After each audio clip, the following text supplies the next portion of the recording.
पुण्यातून एक खळबळजनक बातमी समोर आली आहे। पुण्यातील पोलीस उपनिरीक्षकाला एका कॅफेमध्ये केलेलं गैरवर्तन चांगलंच भोवलंय।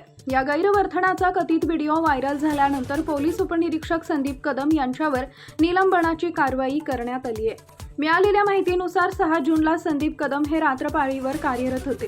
रात्रपाळीचं कर्तव्य बजावत असताना पुणे शहरातील शिरोळे रोडवरील एका कॅफेमध्ये प्रवेश करून ग्राहक आणि कर्मचाऱ्यांचे गैरवर्तन केल्याचा प्रकार समोर आला होता।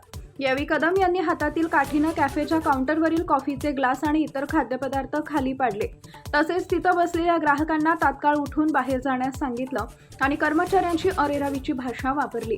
दरम्यान हा सर्व प्रकार कॅफेमधील सीसीटीव्ही कॅमेऱ्यात कैद झाला। सध्या हा सीसीटीव्ही सोशल मीडियावर प्रचंड व्हायरल होत आहे। या घटनेमुळे पोलीस खात्याची प्रतिमा जनमानसात मलिन झाल्याचा ठपका कदम यांच्यावर ठेवण्यात आलाय।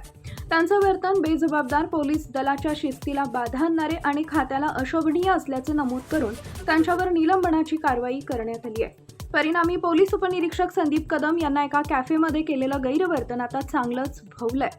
टाइम्स ऑफ महाराष्ट्रसाठी शिवानी लकडे यांचा रिपोर्ट, पुणे।